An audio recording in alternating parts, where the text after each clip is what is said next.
Après plus de 14 millions d'unités vendues depuis 1982, j'ai le plaisir de vous présenter la 6e génération d'Opel Corsa dans sa déclinaison toute électrique. C'est parti! La citadine compacte de Rüsselsheim dispose d'un nouveau design et c'est d'ailleurs par cela qu'on va commencer, avec donc une nouvelle face avant qui intègre l'Opel Vizor pour celle qui est un best-seller depuis plus de 40 ans. Alors l'Opel Vizor, c'est quoi? C'est une nouvelle calandre avec, vous le voyez sur cette finition, des capteurs, le logo en noir, des ouïes latérales d'entrée d'air factice, là c'est vraiment uniquement le design, sans oublier l'une des particularités d'Opel, sa technologie de phare. Ici on est en présence de phares Full LED Matrix Intellilux. Alors concrètement ça sert à quoi et ça fonctionne comment? Eh bien le faisceau est découpé en plusieurs morceaux pour éviter d'éblouir les gens qui arrivent en face. Cette nouvelle Opel Corsa mesure 4,06 m de long, 1,75 m de large et 1,43 m de haut. A savoir qu'elle est disponible en thermique, en tout électrique comme c'est ici le cas, et bientôt en micro-hybride, c'est-à-dire avec une batterie 48 volts afin de baisser les consommations d'environ 15% par rapport à une version équivalente uniquement thermique. Cette Corsa propose aux clients de nouvelles jantes et de nouvelles couleurs, à l'image de ce gris graphite qui est inédit. Il y a un total de 6 couleurs, 3 intérieurs et 8 types de jantes de 16 ou 17 pouces comme c'est ici le cas. Et si on prend un tout petit peu de hauteur, on remarque le vitrage arrière qui est surteinté et surtout une couleur biton avec le toit noir. Sans oublier un toit également qui est panoramique mais non ouvrant.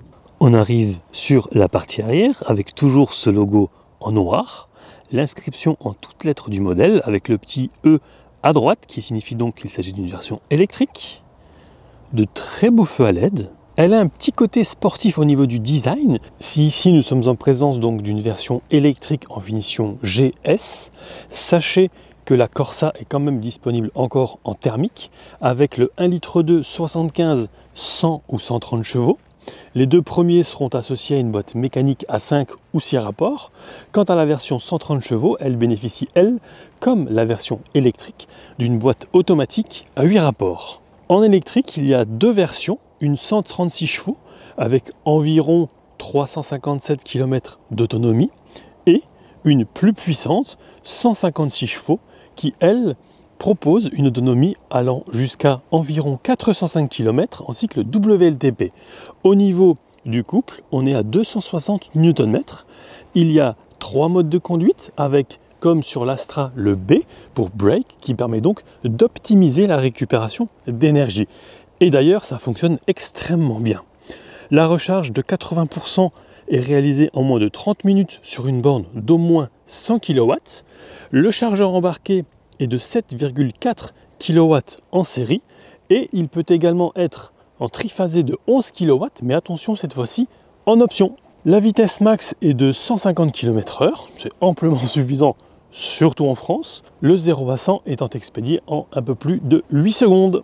Au niveau des ADAS, il y a notamment le freinage automatique d'urgence avec la détection des piétons, le régulateur de vitesse adaptatif avec fonction stop and go, le maintien dans la voie, la reconnaissance des panneaux, la détection de la fatigue, le bliss pour donc l'alerte d'angle mort et naturellement les capteurs avant-arrière plus une caméra arrière qui dispose d'un angle de 180 degrés. Alors lorsque l'on pénètre dans l'habitacle, première chose que l'on voit c'est forcément la portière avec ici une très belle finition. J'aime beaucoup. De nouveau les plastiques durs, ça voilà c'est pas forcément terrible. La marque appartenant à Stellantis, on retrouve des commandes ici de portière et de rétro qu'on retrouve notamment chez Peugeot, c'est logique. Ensuite un tapis estampillé Corsa I, 2 pédales puisque boîte auto. Ça, c'est juste un régal, c'est des sièges massants, à réglage manuel, comme vous l'avez vu ici, une très belle sellerie, qui par ailleurs maintient bien, un accoudoir central qui coulisse, qui offre un petit rangement, assez profond je trouve, Ensuite, ici, commande des feux. Toujours du plastique ici. Noir à laquer. On va s'installer au volant. Volant assez grand, mais qui pour autant offre une bonne prise en main, avec ici le réglage par exemple du régulateur de vitesse adaptatif. Excellent point sur cette finition GS, le volant il est chauffant, tout comme les sièges d'ailleurs, sur 3 niveaux pour les sièges. Volume, source, donc tout ce qui est lié on va dire à la radio, aux médias. Devant, on a un écran de 7 pouces. Ici, on va retrouver notamment la navigation. Alors, à savoir que le système est bien entendu compatible avec Apple CarPlay et Android Auto, sans fil, ça c'est important. On va aller dans le mur des applications, notamment au niveau des ADAS, donc pour les aides à la conduite, qu'on va pouvoir pour certaines activer ou non. Avec également, voilà, le système de freinage auto, l'alerte d'angle mort, extrêmement important et pratique. On revient en arrière avec ici l'énergie, donc là on va avoir des informations liées à la conso. Moi, je ne veux pas vous cacher que pour l'instant c'est quand même assez élevé. Et puis bien sûr on va pouvoir aussi, puisque c'est une double électrique, planifier la charge. Si je reviens au menu principal, j'ai trouvé la navigation intégrée extrêmement réactive. D'ailleurs on voit très très bien. Donc au niveau info divertissement, il n'y a absolument rien à dire. Le bouton de démarrage. On va descendre un petit peu avec ici, de part et d'autre, la commande pour les sièges chauffants. Les commandes de clim, bien sûr. Plus bas, on a ici une prise 12 volts. Une prise USB-C, juste là. Je vais essayer de vous montrer. Voilà. Et puis, un chargeur par induction. Alors, pour un iPhone Pro Max, ça passe tout juste, mais ça passe. Ensuite ici, on aura l'aide au stationnement. On va enlever le maintien dans la voie. Alors, lorsque l'on enclenche la marche arrière, eh bien, je trouve que la qualité de l'image est vraiment top, et absolument rien à dire. Avec ici, vous le voyez, le grand angle, c'est vraiment très quali. Le sélecteur de vitesse va nous permettre simplement de choisir entre le mode, on va dire, marche arrière, neutre ou drive, puisqu'ensuite ce sont des boutons physiques pour le parking et ou le B. Frein à main électrique, différents modes de conduite que je vais vous montrer juste ici. Donc sport, normal et éco. Le sport, pour le coup, il y a une vraie différence. Et puis ici, un double porte-gobelet. Après le double porte-gobelet, je vais voir un petit peu... Ah oui, là, il y a vraiment énormément de place au niveau de la boîte à gants. Merci au moteur électrique. Donc c'est extrêmement profond. Ça, c'est un bon point. On poursuit maintenant à l'arrière. Avant de passer à l'arrière, petit focus sur la prise de charge. À domicile ou sur borne. Ensuite, on va donc s'installer ici, à bord, à l'arrière.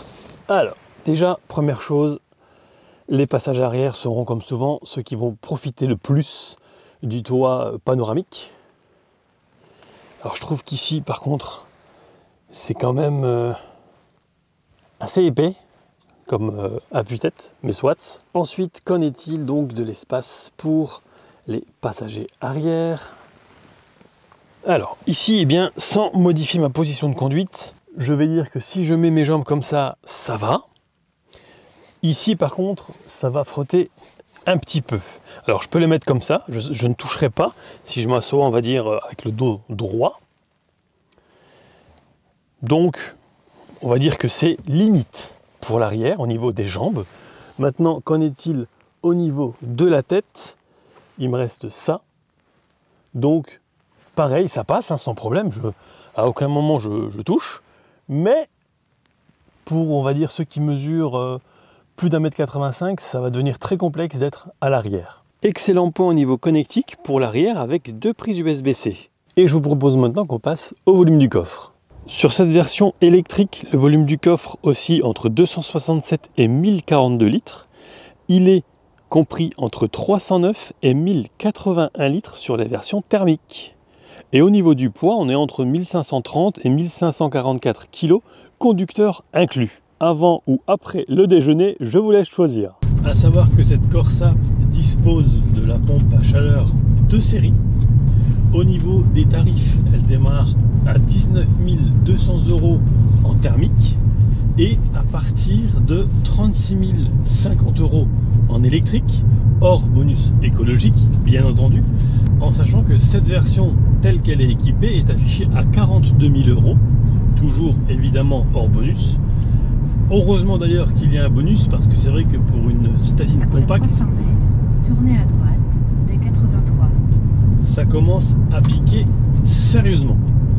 Alors, comment j'ai trouvé cette Opel Corsa? Eh bien, tout d'abord le look, encore une fois c'est subjectif, mais je la trouve sympa et extrêmement moderne.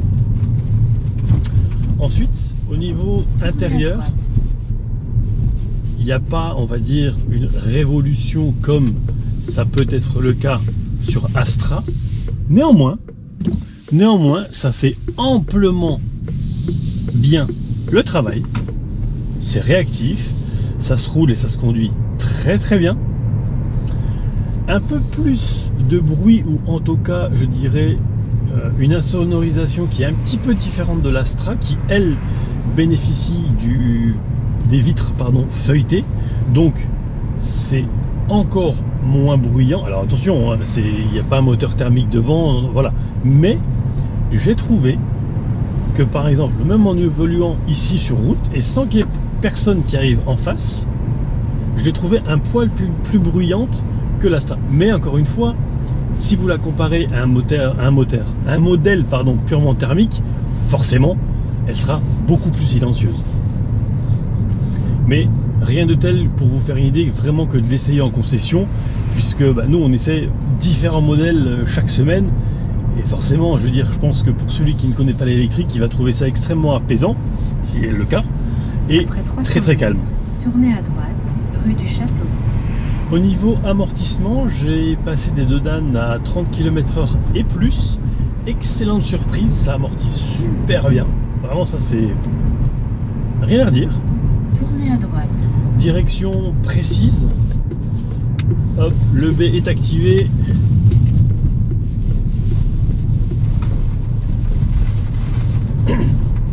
Ça répond tout de suite, forcément. Il y a le couple qui est dispo tout de suite. Le B aussi, j'en profite. L'optimisation de la récupération d'énergie, c'est génial. Ça fonctionne vraiment très très bien. Il y a une vraie différence en fait entre le mode D et le mode B, tout comme entre les différents modes de conduite. Donc normal, éco et sport. On sera bien à l'avant, attention à ne pas être trop grand à l'arrière. Le volume du coffre, il n'est pas immense, mais ça reste un véhicule du segment B, donc c'est cohérent. Avec, je dirais, une reprise plus le bonus et d'éventuelles remises que pourrait vous faire votre concessionnaire, ça reste une voiture qui est extrêmement agréable, d'autant plus en ville, qui est son terrain de jeu de prédilection, je le rappelle,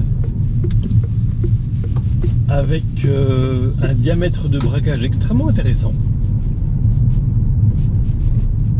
Si vous prenez la version avec les caméras et les capteurs, encore une fois, sur ce genre de version, c'est pas indispensable, parce que c'est pas un gros gabarit, mais c'est quand même fort utile et ça peut, pour certains, rassurer.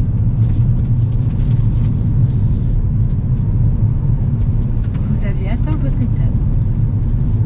Connectivité, donc chargeur par induction, prise USB-C à l'avant, 12 volts, 2 USB-C à l'arrière. Rien à dire, à ce niveau-là, c'est vraiment bien. Les sièges maçons, c'est super agréable. Si vous ne voulez pas de la cartographie d'office qui est dedans, et qui d'ailleurs fonctionne très bien, vous mettez votre téléphone avec Apple CarPlay ou Android Auto sans fil. En même temps, il peut charger. Bon, le toit panneau, c'est vrai que comme je disais, il va plutôt servir aux personnes derrière, aux passagers arrière. À l'issue de cet essai, la consommation n'est que de 14,6 kWh au 100 km, avec des jantes de 17 pouces, siège, volant chauffant, bon ça ne consomme pas énormément, mais quand même, ainsi que le chauffage. Très bon point au niveau de la tenue de route, même sur chaussée mouillée, j'ai pu attaquer un petit peu et franchement j'ai été assez impressionné. Si vous avez des questions, n'hésitez pas, les commentaires sont là pour ça. J'espère que cet essai vous aura plu. Si c'est le cas, n'hésitez pas à vous abonner, à liker et à le partager. Un immense merci à Jean-François Serre pour l'invitation d'Opel France. Et quant à moi, je vous dis à très vite pour de prochaines aventures automobiles. Ciao!